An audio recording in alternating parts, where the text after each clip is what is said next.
Hope the previous class was relevant and useful. Uh, yeah. So the endocrinology mainly these are the areas generally they will focus and they will ask questions. So not only for your MBBS, even for in future for even the PG preparation and all. These are the high yield areas. So you will be like constantly getting questions from these areas like the thyroid, parathyroid. So sometimes we ignore these areas like parathyroid and all. It's like a small chapter and all we'll ignore, but you will be repeatedly getting questions from those areas. Like for example, brown tumor. What is brown tumor? So that's in a parathyroid. Actually, you will have like a lot of giant cells together. Okay, so like that, there are many areas where they will be keep asking questions. So even now, also today, also I'm going to cover the area adrenal gland. So adrenal gland is also one of the most vital area, like high yield area, where you get lot of questions, even for your exam, university exam, as well as for your entrance examination. So this is like very important, adrenal gland. Okay, so I'll be just quickly going through. So if you see the adrenal gland as such, this is the histology. You all, I hope you all remember. So generally the normal weight of the adrenal gland is 4 grams. Okay, so adrenal cortex itself is derived from mesoderm and composed of three. These are the three layers. Okay, so you have all these three layers, and the first one is the zona glomerulosa. Otherwise, they are the one which secretes the aldosterone or mineralocorticoids, and the second layer is the zona fasciculata, which they secretes glucocorticoids or cortisol. Okay, and the third one is zona reticularis, they secrete estrogens and androgens. So basically, if you take all this, like this is the cortex, this is the adrenal, this is the cortex, and this is the medulla. Medulla is the area where you get all the catecholamines and all secreted from this area. So the cortex. So any gland, if you take any endocrine gland, if you take, basically the problem is either they hypersecrete or they hyposecrete, hyperfunction or hypofunction, or and tumors. So these are the basic topics. Any endocrine gland you take, these are the things basically you need to deal with it. Like what are the reasons for hyperfunction, what are the reasons for hypofunction, and what are the tumors occurring in that gland. So this is the one, like any gland if you take, you have to approach in that area, like any, I mean the endocrine gland. So you have to approach in that way so that you will easily you can recollect the things. Like if you think about like thyroid, you can think about like what are the things causing hypothyroidism, what are the things causing hyperthyroidism, what are the tumors are there. So even for the endocrine gland, this is the common thing. Like any tumor if you take, the benign tumor is known as adenoma, the the other one is carcinoma. So carcinoma will have a lot of types, and adenoma is the one usually is a well circumscribed lesion. Okay, so in the same manner for adrenal gland also, the disease can be due to hyperfunction or hypofunction and because of the tumors. So that is for adrenal cortex. So coming to the adrenal medulla, basically they are derived from the neural crest and is part of sympathetic system. So basically, they composed of chromaffin cells secreting catecholamines. Okay, so the medulla, the disease is mainly of tumors. If you take the cortex, you have so many other lesions in the cortex, like any infection or any other hyperplasia, like other tumors and all is there. So a lot of other, like it's a broad areas. Like you can divide them, all the diseases you can divide them into different categories, like infective and hyperplastic and tumors, like that. But in case of adrenal medulla, whatever the disease you are getting from the medulla is of mainly tumors. Okay, so the congenital, coming to the congenital anomalies of adrenal gland, the incidental finding of adrenal tissue in a inguinoscrotal path, mainly in males, it can occur. Okay, the ectopic adrenal tissue, and sometimes you can have fusion of both the adrenal glands, and congenital adrenal hyperplasia, ectopic tissue in the liver, thyroid, and ovarian tissue. All these are ectopic tissue in adrenal. So the liver, thyroid, ovarian tissue can be seen in adrenal. Okay, this is like the first one which I mentioned is adrenal seeing in a different place. Here, adrenal tissue is having harboring other tissues like extraadrenal tissue like liver, thyroid, and ovarian tissue. These are the congenital anomalies. So coming to the adrenocortical hyperfunction. So there are three syndromes associated with hyperfunction. One is Cushing's syndrome and Cushing's disease, and Conn syndrome or hyperaldosteronism or adrenogenital syndrome. So these are the main syndromes you get in adrenocortical hyperfunction. Okay, these are the areas you will be repeatedly getting questions, and they definitely you will get some short notes from these areas. Like Cushing syndrome is very important. Even in your physiology, you must have read already. So that's a very high yield area. And elevation of cortisol level, which occurs in one of four ways. Either it can be due to endogenous causes and exogenous causes. Okay, endogenous causes like ACTH secreting pituitary microadenoma and a few macroadenomas or hyperplasia, they all can cause endogenously, like they will increase the cortisol levels. And adrenal tumor or hyperplasia, they can also secrete more cortisol. And some paraneoplastic syndrome. Paraneoplastic syndrome, like there are some tumors, like for example, some of the lung carcinomas, they can secrete ACTH. Okay, from unlike unusual from the usually the ACTH secrete from the pituitary, like these tumors can also secrete ACTH. Okay, that will cause increased cortisol production. That is a paraneoplastic syndrome. Okay, exogenous causes like steroid therapy, okay, that can also cause Cushing's hyperfunction. So basically there are some tests we need to do, like the level of cortisol in plasma or excretion of 17 hydroxysteroid in urine, and diurnal variation you can measure, we can calculate, assess, and the level of ACTH and dexamethasone suppression test. All these can be done to assess the hyperfunction. Okay, morphology of adrenals in Cushing's syndrome. What happens generally in case of Cushing's syndrome, like in a hyperfunction of the adrenal gland? So basically, in case of exogenous increase in glucocorticoids, that will eventually suppress the ACTH production. So because of the ACTH production is suppressed, so the bilateral atrophy of the adrenals will be seen. So in case of endogenous hypercortisolism, you will have presence of adrenal adenoma or carcinoma with atrophy of the adjacent or contralateral adrenal. Okay, if the right adrenal is having a tumor, adenoma or carcinoma, the left adrenal will become atrophic. Because of hyperfunction, this negative feedback will inhibit the further proliferation. It cannot inhibit the tumor, but it can inhibit the other side of the normal adrenal. So that adrenal will become atrophic. And secondary ACTH secreting adenoma, and they can cause bilateral diffuse or nodular hyperplasia of the adrenal gland. Okay, this adenoma is from the pituitary, so that can cause a lot of secretion of ACTH that will cause bilateral diffuse nodular hyperplasia. So primary adrenal nodular hyperplasia also can happen. Okay, this picture shows what happens, like in case of tumor in the pituitary, that will produce loss of ACTH.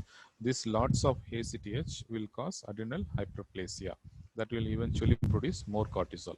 So in case of adrenal Cushing syndrome, like that may be because of the pathology in the adrenal itself. Either it can be due to tumor or it can be due to nodular hyperplasia. Both will cause increase in cortisol production. Okay, in case of paraneoplastic syndrome, already I mentioned, these tumors can produce ACTH instead of pituitary secreting the ACTH. These tumors are themselves producing a lot of ACTH. So this ACTH will cause hyperplasia of the adrenal glands. So that will cause increase in cortisol production. So iatrogenic is already I mentioned, the any steroid therapy can cause this increase in like serum levels of this cortisol. So because of that, the negative feedback will cause adrenal atrophy. Okay, the pituitary in all forms of Cushing syndrome shows alteration in ACTH producing cells. So granular, like this changes occurs in the pituitary. Okay, Okay, granular basophilic cells show lighter homogenized cytoplasm due to accumulation of intermediate keratin filaments in cytoplasm. That is called Crookes-Hylin change. Coming to the clinical features, you all already aware of all the what are the clinical features seen in Cushing's syndrome. There are main symptoms are central obesity, moon phase, hypertension, hirsutism, menstrual disturbances can happen, diabetes, osteoporosis, increased risk of infections, pigmentation of skin, all can happen. Okay, this picture shows that how that moon phase and the, this bull neck appearance. So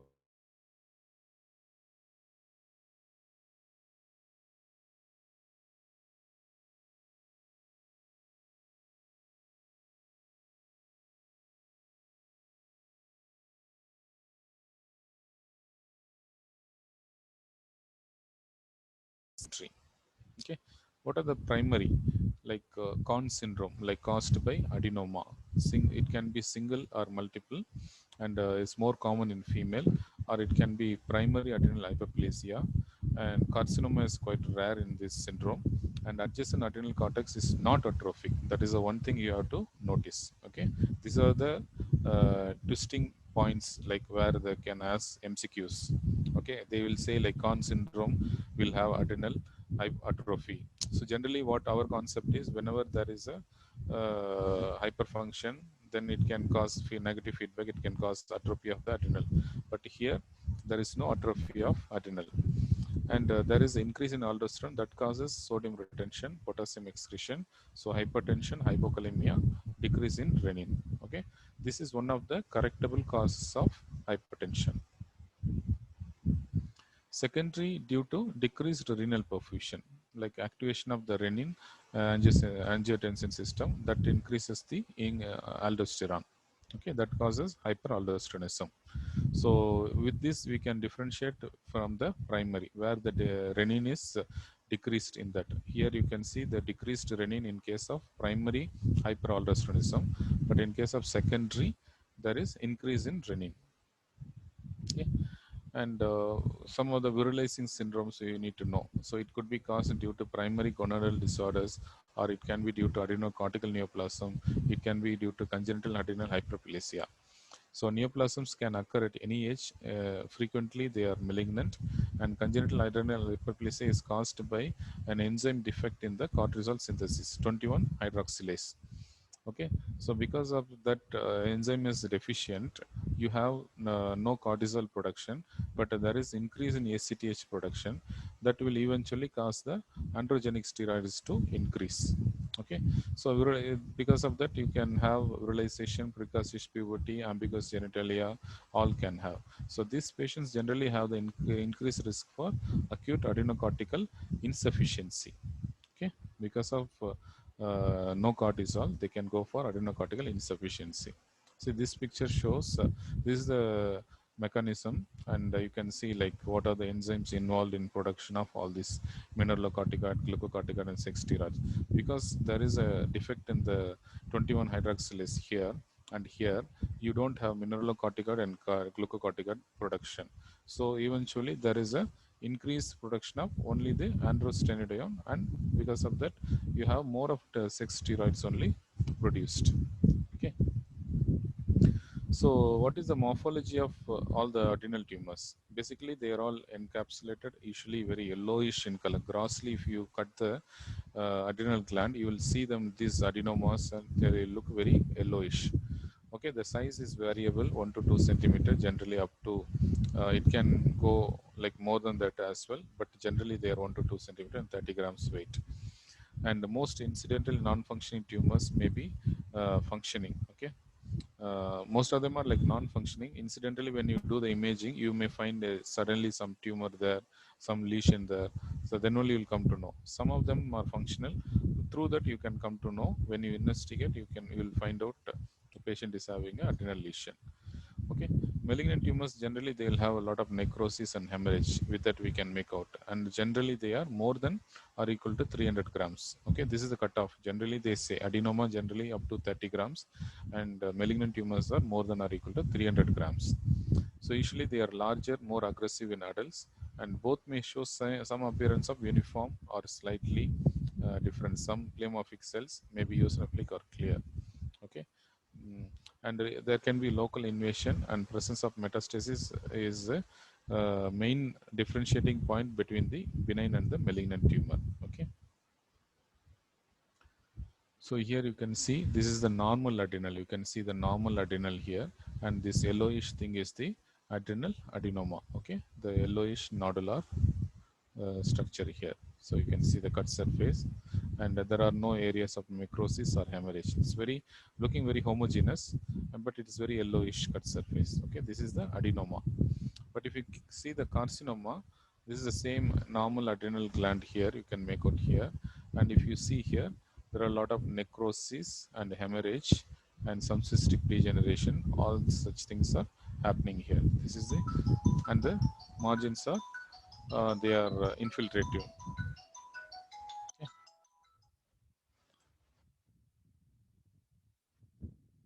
So adrenocortical insufficiency. Okay, so far we have seen a hyperadrenocortical, like adrenocorticalism, and here the adrenocortical insufficiency. It may be primary adrenal or secondary to destruction of the pituitary, as seen in Sheehan's syndrome. Okay, it could be primary adrenal or secondary to destruction of pituitary. Okay, primary in adrenal may be primary in adrenal may be acute, like massive adrenal hemorrhage as seen in anticoagulant therapy, or DIC, sepsis by Neisseria meningitis, meningococcal, that is only known as Waterhouse Friderichsen syndrome. Okay, this is one of the most asked question in the MCQ. Okay, in this you will have destruction, adrenal hemorrhage, massive adrenal hemorrhage, and also like sudden withdrawal of steroid therapy also can cause adrenocortical insufficiency, and any stress in a patient with underlying chronic insufficiency, that also can cause adrenocortical insufficiency. This is the case of Waterhouse Friderichsen syndrome, where you see a lot of hemorrhage in the adrenal gland, and these are the manifestations like sepsis, DIC, and if you see the adrenal gland, that will look very congested and very hemorrhagic. Okay, that's, you can see the dark color instead of the yellowish color. They look very dark and slightly enlarged because of the hemorrhage. Okay, this is another picture where you can see a lot of hemorrhage in the adrenal gland, and you can see here. Yeah.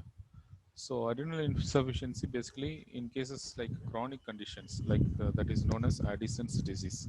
Okay, insufficiency. So that can be due to progressive destruction of the adrenal by either due to autoimmune disorders.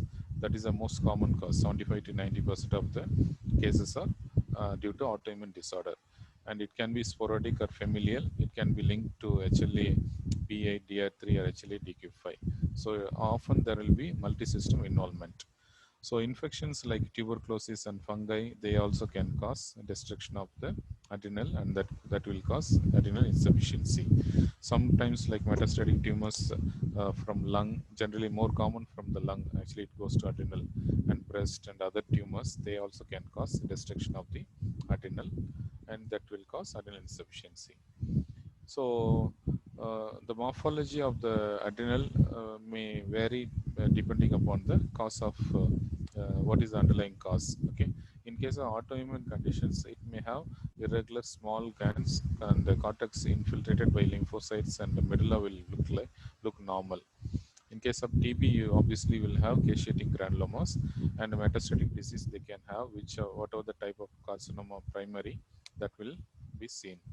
And secondary to pituitary cause, the adrenal is shrunken generally. Okay, this is a case of Addison's disease, where you have this hyperpigmentation here. You can see. Okay, and you can have, otherwise you can have weight loss, hypotension, hypoglycemia, and pigmentation, and you'll have hyperkalemia and hyponatremia due to decreased mineralocorticoids. Okay, just opposite to the hypercortisolism. Coming to the adrenal medulla, this adrenal medulla generally they are composed of chromaffin cells and nerve endings. Okay, they secrete catecholamines in response to sympathetic stimulation. They also present in extraadrenal sites. That's why you get sometimes extraadrenal paraganglioma. Okay, that sympathetic uh, thing that can be seen outside the adrenal medulla as well. Okay, the pathology mainly you see these two tumors. Okay, pheochromocytoma and neuroblastoma. Pheochromocytoma is seen in mostly in the adult and older people, and neuroblastoma is a childhood tumor. Okay, uh, and here you can see the pheochromocytoma. They secrete catecholamines, VMA, and sometimes described as a 10% tumor.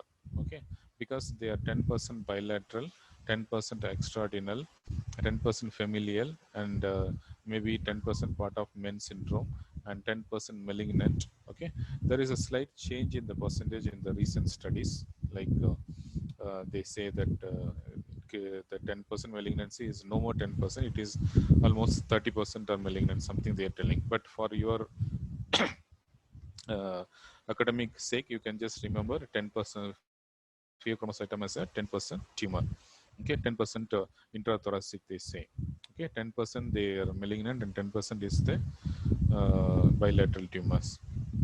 Usually they are well circumscribed, small to large in size, maybe pleomorphic the cells, and malignancy confirmed by metastasis. Okay, pheochromocytoma as such, you cannot say them like they are malignant by looking at the uh, tumor as such. Even if they may be having some mitotic figures, some necrosis, and a lot of hemorrhage, all those things, capsular invasion, vascular invasion, all can be seen.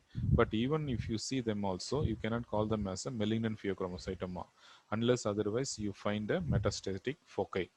Okay, that is a main point. You will call the pheochromocytoma as a malignant pheochromocytoma only when you see only there is evidence of metastasis. There are some scoring systems are there, that's just to say the predict the prognosis and also to assess the malignant potential, like PASS score and the GAP score. Those scoring systems are there for pheochromocytoma. And clinically, there will be sustained or paroxysmal attacks of increase in BP, blood pressure. Okay, so this is also one of the correctable cause of hypertension. This is the cut section. It will be like a very tan brown color, and you'll have like very because when you put it in the formalin, there will be a chromaffin reaction, and chromaffin reaction is as such. If you add potassium permanganate, the color will be like a very this tan brown, that color will appear actually. So that is called the chromaffin reaction that is seen with this pheochromocytoma. Coming to neuroblastoma. Neuroblastoma is the commonest extracranial or solid tumor of childhood. Usually they are adrenal, and sometimes you can see them, very rarely can be seen extrarenal. It can be familial or sporadic, and they are generally associated with the deletion of short arm chromosome 1. 90% of them are associated with catecholamine secretion, and the VMA is secreted in 24-hour urine, helpful in the diagnosis. By looking at that, you can say that there is some issue with the adrenal medulla, basically. So morphologically, it is composed of small round blue cells, which may differentiate into ganglion cells. Okay, so they can spread to adjacent organs, lymph nodes, renal vein, and the prognosis can be assessed by doing the staging, age, and NMIC amplification by FISH test. Okay, by through that you can assess the prognosis. So basically, they are embryonal malignant tumor. They are neural crust origin. Neoplastic neuroblasts can be seen in that, and generally they are adrenal medulla and sympathetic ganglia. 7 to 10% of the solid pediatric malignancies are neuroblastoma. Generally, they occur very common in lesser than 1 year age. Okay, so the sporadic occurrence is also seen, and rarely it can be familial. If it is familial, then usually they will be bilateral and multifocal. So if you see the pathology, like it can be seen in the paravertebral region, posterior mediastinum, abdomen, and adrenal 1/3. All can be the site for neuroblastoma. So grossly, they will appear very nodular and varying in size. It can be encapsulated or infiltrative, and cut section is gray, tan, soft, and friable. Okay, so there will be variegated appearance, necrosis, hemorrhage, calcification, cystic change, all can be seen.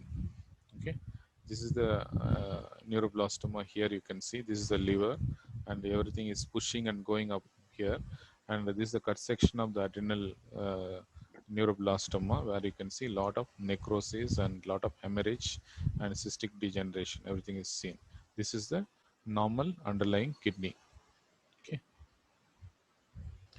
So microscopically, if you see, you'll have this sheets of small round cells. Actually, they are forming rosettes. Okay, can you see the rosette formation? These rosettes are known as Homer-Wright rosettes. Okay, with the rosettes itself, you have a lot of MCQs, like what kind of rosette seen in neuroblastoma, what kind of rosette is seen in the retinoblastoma, what kind of rosette is seen in ependymoma, what kind of rosette is seen in what else is there? Pineoblastoma. So all can have rosettes. There is a slight difference in that. There are named rosettes are there. Some of the rosettes are named after some of these Homer-Wright rosettes are this. Okay, generally this inside the rosette you will have the neutrophil element. Okay, so that's why they are known as pseudo rosette. Generally it should be a lumen, empty lumen. When you call as a true rosette, it should have empty lumen, but here you will have a neutrophil element. Okay, that is only known as pseudo rosettes. So, okay, the Homer-Wright rosettes are pseudo rosettes basically. Okay, so in the maturation you may have some Schwann cells like this, Schwann cells and ganglion cells. All these small spindle cells are the Schwann cell. The larger cells are the ganglion cells. Okay, so according to the maturation, more the mature one will have more Schwann cells and the ganglion cells. More the undifferentiated one will have a lot of this neuroblast. Okay, that's how we categorize them: well differentiated and de-differentiated. So clinical features, patient will present with abdominal mass, fever, white metastasis can happen. So yeah, so prognosis already I told is according to the stage and spread to the regional lymph nodes and other organs, and less than 1 year is a good prognosis. And morphology, gangliocytic differentiation has a better prognosis, and NMYC gene amplification has a worse prognosis. Okay, so all this. Coming to the multiglandular syndromes, here a few of the areas where you need to know all these areas. Under the multiglandular syndrome, you have polyglandular syndrome. It is basically autoimmune disease, familial or it can be sporadic. So it can have isolated involvement of adrenals as well, or generally they have a multi-organ involvement. So type 1 and type 2 are there. Type 1 is autosomal recessive. It is usually associated with a mutation on immune regulator gene chromosome 21, and the multifactorial linked to HLA-B8, DR3, and DQ5. So that includes Hashimoto thyroiditis, adrenalitis, diabetes type 1, pernicious anemia, all can occur in a single patient. That is only they are known as polyglandular syndrome. Coming to the MEN syndrome, this is also one of the very high yield. You need to be very thorough with this MEN syndrome, like MEN syndrome, MEN 1 and MEN 2. If you don't get any question from entrance, it means that is not a medical entrance. Okay, so that much it is very important. So their inherited syndrome with the multiple endocrine tumors or hyperplasia of this component cells, and tumors occur at a younger age. Okay, the syndrome, the specialty of syndrome is whatever the tumor you are getting in an older age will occur in a younger age itself because of the syndromes, presence of these syndromes. So often they are preceded by asymptomatic or symptomatic hyperplasia in an involved organ, and tumors may be multifocal in the same organ, and often they are more aggressive than the same tumor without MEN syndrome. Okay, there is a difference. The same tumor occurring in a normal patient, same tumor occurring in a MEN syndrome patient. Okay, so type 1 and type 2 are there. MEN 1 is you need to remember 3 P's like parathyroid, pancreas, pituitary. Parathyroid will have a hyperplasia, and pancreas will have a gastrinoma, insulinoma, like that, and pituitary will have a prolactinoma. Okay, with or without the growth hormone secreting tumor. So this is basically also autosomal dominant condition. Okay, and it involves suppressor gene 11q13. Okay, 11q113. Type 2, MEN2, type MEN2, autosomal dominant. This is also autosomal dominant. Both are autosomal dominant. This involves a red 10q11 gene. And MEN2A it can be further divided into MIN2A and 2B. 2A will have medullary carcinoma of thyroid with C-cell hyperplasia and pheochromocytoma and parathyroid hyperplasia. 2B will have all of them along with extra endocrine manifestations like mucosal neurofibromas can be seen. Okay. So that's the end of this adrenal endocrine. So I haven't covered the diabetes because the diabetes itself is a separate lecture. So if somebody is not taking, maybe I'll try to take it in future. And the other area which I didn't cover is pituitary. Pituitary generally is taken along with the CNS tumors. Okay, so that can be taken along with the CNS.